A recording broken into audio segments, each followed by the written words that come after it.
My name's Nick. That's Nick. Best letter of the alphabet, baby. Starts with an N, so we're going to do an honorary list of Nick games, or letter N games.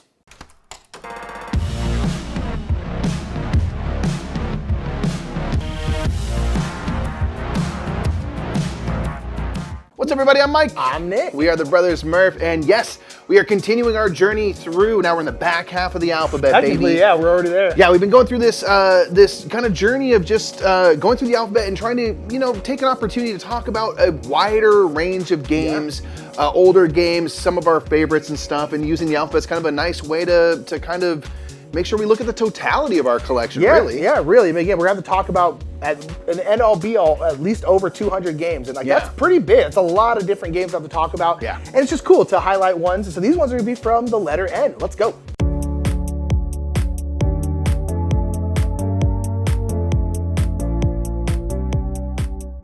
Our number 10 N game is going to be Naga Raja. I really, really enjoyed Bruno, Cathala, and Théo Rivière, I believe. Made this two-player only game with some really cool, essentially D4s and multi-use cards. So this is a game where you are in a temple and you are trying to essentially gain a certain amount of points first. I believe it's 25. Once you have 25 points, you immediately win.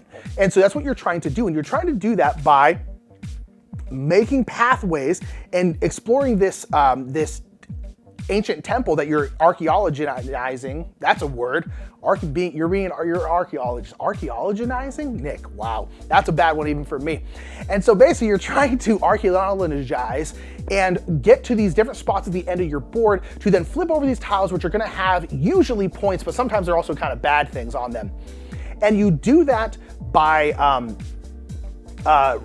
playing cards and then winning these tiles. So every round there's going to be a tile, kind of Carcassonne tile, where there's a bunch of different entrances and X's on it, and you are going to be bidding for that tile. So every single round, only one of the two people is going to get the tile.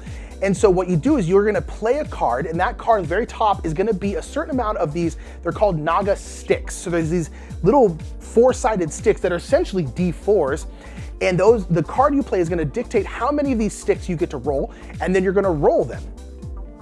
And then on those sticks, there's either gonna be dots or there's gonna be these squigglies, which are called Nagas.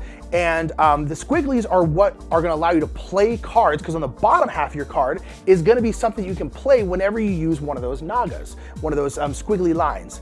And so, and then the dots are gonna be essentially you bidding to get that tile. So whoever has the most dots at the end of the round is gonna get the tile and get to put it into their area. And then again, if they connect their entrance of the temple to one of the sides, you will then get to flip that over, and that's usually gonna have points on them. But then the cards are very, very useful. They might allow you to peek at a tile. They might allow you to swap stuff. They might allow you to move one of the tiles in your thing to open up a new area. It's really, really fun. And there are also these like cursed objects on the outside of your board that I think are worth like 6 points. They're worth the most points, but if you ever find, I think 3 of them, you just immediately lose because now you're cursed. It's really, really fun. I love the multi-use cards. I love this kind of take on D4s because that's essentially what they are, but they roll a lot better than D4s. It's just a cool, interesting game that I feel like no one really ever talks about, but it's a good two-player game, and it's just fun.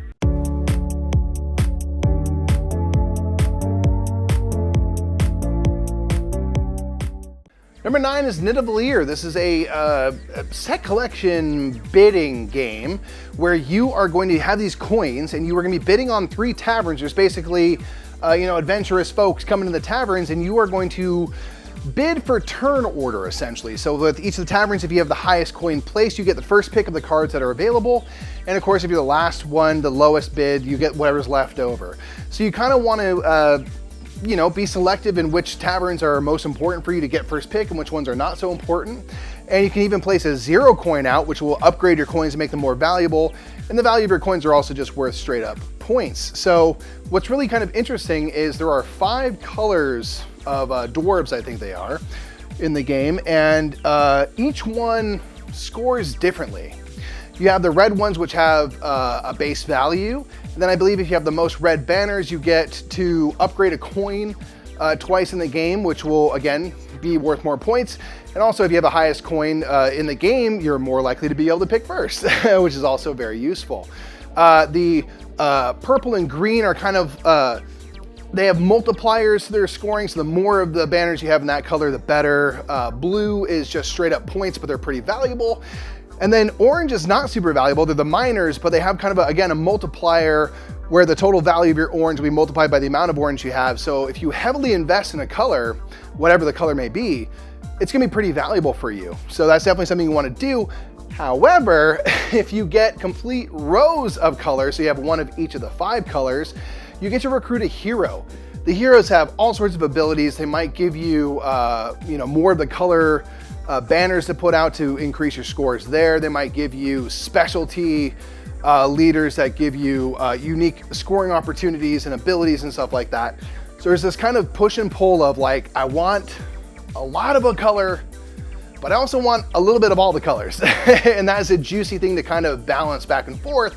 And then of course comes down to which of the cards are available at what points in the game. You don't know the order that stuff's gonna come out. So it's just a really interesting, ultimately fairly simple set collection game that we quite enjoy. That's Nidavellir.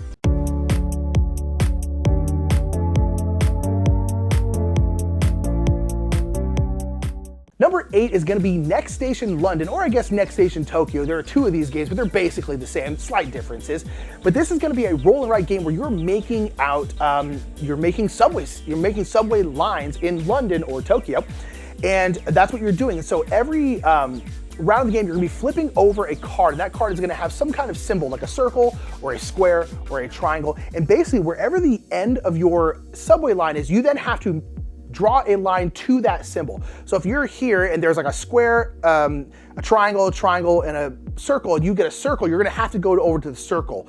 Or again, if there's multiple, you get to choose which one you go to. And so you're basically trying to make these subway lines. But the interesting part of the game is once all of the certain amount of the cards are flipped over, that round is gonna end. And in this round, I might have been drawing with the pink colored pencil because that's the pink line, because it's like a subway. But then at the end of the round, you're gonna score that round, and then everyone passes their colored pencil to the next person, to the person to their left. So now I have the blue pencil, and now for this round, I'm drawing out the blue subway line, which is really, really interesting because you can't cross over lines like this. The trains are gonna run into each other. They can kind of go along the side, you can kind of go around each other, but as the game goes on, there's 4 rounds of the game, which means you're gonna be putting out 4 subway lines. I think it's green, purple, blue, and pink. Your board is going to be getting essentially smaller and smaller and smaller, and you're again trying to get certain parts of the board to score more points. I believe in London, there's the river going through, so every time you cross the river, you're going to get like 2 points, and so you're trying to build these subway lines to get the most points, but also try to stay out of your own way. And it's really, really interesting. This is one of those games that's very simple, and the first time you play it, you're like, okay, cool, that was good. And then every time I've played it after that, I've been like, man, that's really good. Man, that's really good. Gosh, that's really good. I just really, really enjoy it. And then Tokyo has a slight difference to it that's also very, very fun. They're just really good games, but it's an interesting way to go about having to box yourself out by passing the colored pencils. I just think it's really clever and simple, and it's just really great.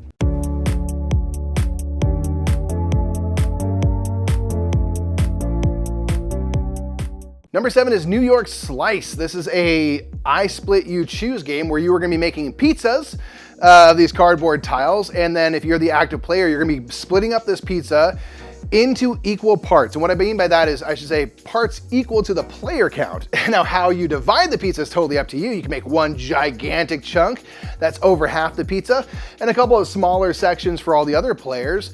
But however I select and cut up the pizza, everyone else is going to be able to select a section of pizza before me. So I'm gonna get the leftovers. And that is something where you are going to be compelled to cut up the pizza in ways that maybe make it so that no one gets something that's super perfect for them, and I get left over with something that's like decent for myself.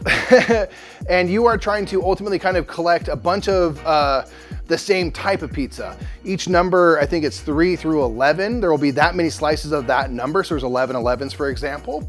And if you have the most 11s, you get 11 points. If you have the most 4, you get 4 points and stuff like that. And there's also pepperonis. So you can eat pizzas and get straight up points from the pepperonis. So this is one that for us is the gimmick of the game works so well. You have a pizza. You are splitting that pizza up. It's the I Split You Choose mechanism. I just like that you're cutting up a pizza. The box itself looks like a pizza box. The rulebook is a menu. The score pad is like where you know, your server will write down your order. Stuff like that. It's so immersed in its theme that it just makes us chuckle every single time. So that's New York Slice.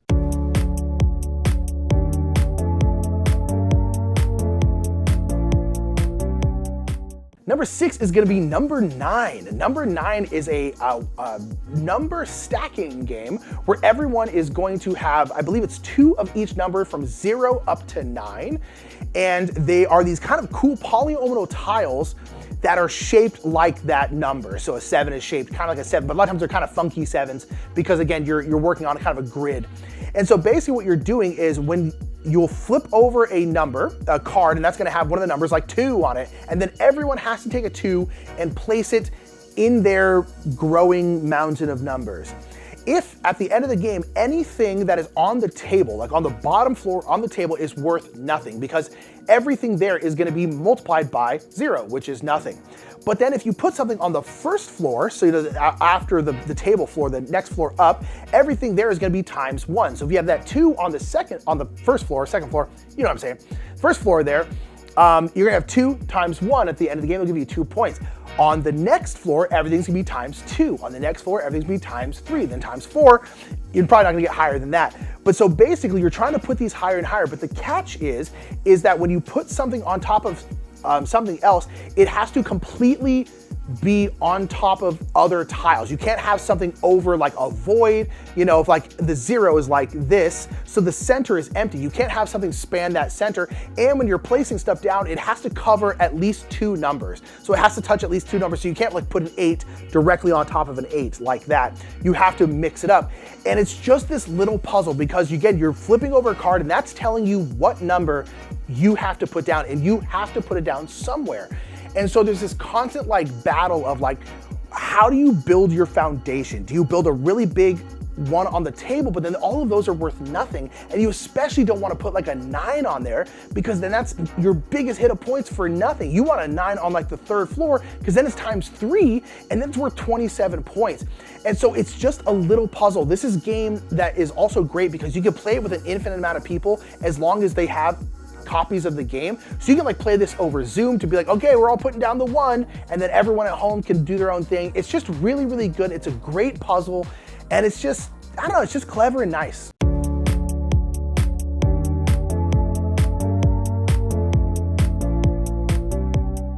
Number 5 is Nusfjord. This is an Uwe Rosenberg worker placement game, of which there are, of course, many. But this is one that really is on the kind of shorter, sweeter side.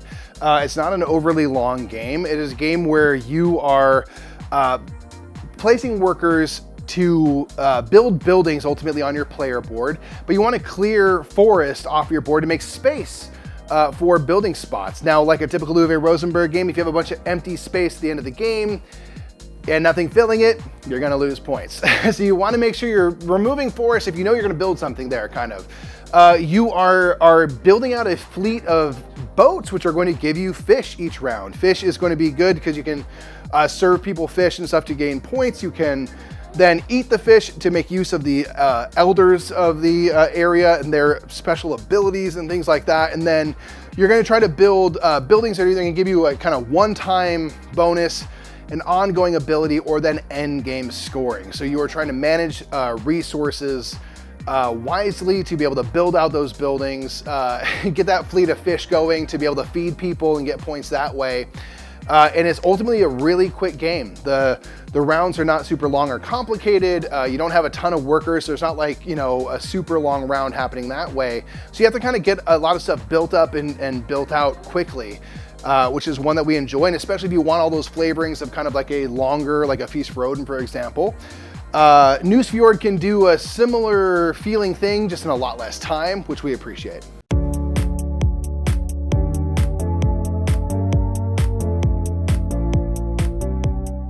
Number 4 is a button shy game, a solo game called Numbsters. Button shy always makes these little wallet games, usually like 18 cards. And Numbsters is no exception. This is a game that you'll play mostly in the palm of your hand, although you can play it down on a table if you want to. But basically what's gonna be happening is you are trying to end the game with exactly 2 cards. You can have any card in the front, because again, you're holding like kind of a deck of cards, any card in the front, and the card behind that has to be the number 8. Because this game is all based off of the concept of like, why is 7 afraid of 8? Because 7, 8, 9, or something like that. No, why is 8, something like that. You understand what I'm saying. Basically, the 8 card is the Numbster card, and that is going to be eating different numbers around it. So basically, at the end of every round, the Numbster, the number 8, on either side of that Numbster, you have to have sequential numbers. So like 6 and 7 on either side, or like 1 and 2, or 12 and 13, or something like that. And then the Numbster in the middle there is gonna eat the higher of those 2 numbers. So again, if we had 11, 8, 13, it's gonna eat the 13. And on your turn, you're basically gonna draw a card, and then you can move a card, and you're basically trying to move cards to basically make it so the number 8 can eat something. And it's just a simple little game, but it's really, really difficult because again, to win the game, you have to have 1 card and then the 8 behind it. If at the end of the round, the 8 is ever on the top of your deck, you just immediately lose. If the 8 can't eat something, because again, every round will eat something, but they have to be sequential numbers, you will lose. And it's a really tough puzzle because not only are you trying to get things in place so that the 8 can eat it, you're also trying to set yourself up for down the line, because you can get really, really stuck where you're like, oh shoot, they can eat something, but it's gonna put me in this puzzle because now it's gonna be really hard to end the game. I've only won this game once. It's super weird and super hard, and it's just a clever little game. I play it on planes a lot, and just put it in my hand. It's just, I don't know, I really like it.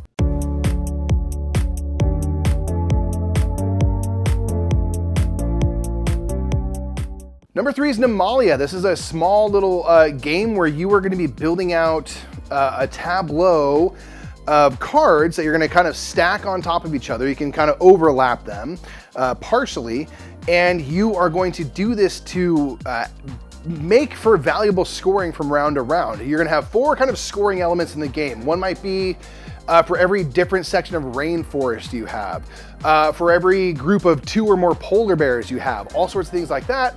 And then based on the round, you'll have 2 or sometimes 3 of those scoring objectives active, and each of them is gonna activate a few times in the game. So it's kind of like Isle of Skye or Cartographer is scoring in that way. So you're trying to make sure that whatever scoring things are active this round, say it's the first and the 4th one, that your kind of tableau is maximized for that scoring. But maybe there comes a point in the game where the 2nd scoring condition has already scored its times, it's not gonna score again. So maybe I wanna cover up some of those things and make sure that I'm building out stuff that is currently valuable. You're always gonna overlap on cards below, at least partially. And so I enjoy that fact that you are having to build on top of yourself and kind of build up your scoring and then tear it down and build it up and tear it down again, but ultimately in a very fast game. And it's got cool art. It's kind of simple but puzzly and very portable as well, which is great. So that's Nimalia.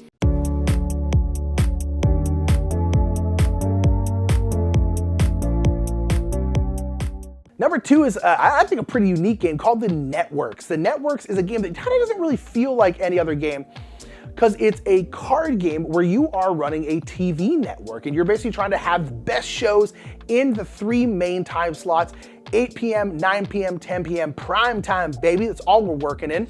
And you are basically trying to get different shows into those time slots, and those are gonna be giving you viewers. Viewers are points in the game.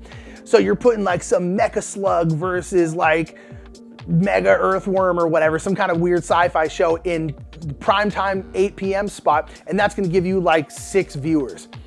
And it's really interesting because every single show, one has a genre, so it can be like sci-fi, action, romance, drama, reality TV, different things. And they're also gonna have a preferred time slot. So maybe it's a little more adult show. That one needs to go in time slot 10, because you don't want kids watching that one, right? And so they have a preferred time slot, but then on top of that, a lot of these shows require you, or at least you have the option to put ads on them and put more stars on them, because this is a hospital drama. You need to have a steamy couple to be a star, so you have some stars on there, and that will boost your viewers. Or certain things require you to have ads on them, which give you money, which allow you to assign stars, and they allow you to make shows. And so it's this balance of trying to get the right shows in the right time slots and get viewers. But every round, you're essentially gonna be moving these cubes down on the cards, and that's gonna be you moving seasons. So you start off obviously in season 1, but then the next round they're in season 2, then season 3, and a lot of shows will get worse as time goes on. We're basically like season 1, they did okay. Season 2, the viewership shot up because it was really good. Season 3 shot up even higher. Season 4 fell off a cliff. No one liked the storyline. Felicity cut her hair. Everyone stopped watching the show. And so you basically, at certain points, you can swap out shows in the game. And so there's this constant battle of like, do I keep it here for one more season or do I swap this one out now? What do I do? It's just really, really fun. The art is super, super weird, but in a very good way. And then every single show is a pun on a TV show. So instead of Fringe, it's Cringe. Instead of So You Think You Can Dance, it's So You Think You Can Flail. There's all these different puns. It's really, really fun. It's just from top to bottom one of the coolest games, and I absolutely love it.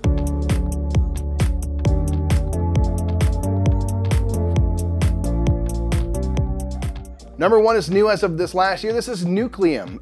This is from Board&Dice. This is a chunky one from them. It's a big one. It is a game where you are in Saxony, Germany, and you are powering towns, ultimately. You are making use of nuclear technology, nuclear power. So you are mining resources, sending them to nuclear reactors, towers, and stuff to be able to power up towns. And you have to do this by building out a network. You have to build out routes onto the board to be able to actually connect from the power plant to those towns, to be able to power up buildings, energize, they call it, and be able to flip your buildings over to become worth points and stuff at the end of the game. And there's also some kind of like neutral buildings out there that you can power up to get like these little bonuses throughout the game. So this is one that's really interesting in that you have these action tiles that you are placing on a turn to be able to make use of the actions that's on them. And then each action tile can also flip over, and that's what actually becomes the routes out on the board. So you are gaining new tiles throughout the game, but you are kind of constantly spending those tiles out on the board for hopefully what are now upgraded, better tiles for you to use on future turns. So there's that kind of balance point of like, how often am I bringing new tiles in versus they're going out? How do I make sure that I don't have it where all of a sudden one of the action types I don't have on any of my tiles and now I can't take that action? So I'm not, you don't want to get stuck, things like that. And it's, a lot to think of. Your route building and where you're going to get your resources from, what power plants you're going to activate, which cities you're going to activate, and is everything connected up to do that, and making sure you have a nice robust network for the end of the game as well. There's just really a lot of stuff to kind of munch on as you build out. So this is again on the heavier side for sure, but one that I have not begun to master, but have really enjoyed. So that's Nucleum. So there's some end games out there. Everybody, let us know what we missed, what wasn't on our list that are favorite end games for you. Yeah. We have really enjoyed seeing what people have been providing as we've been going through the alphabet, providing their own games. So please go ahead and do that and drop those in the comments, your favorite end games this time. And I think that's gonna be it, yeah? That's it. All right, we'll catch you on the next top 10. Bye, everybody.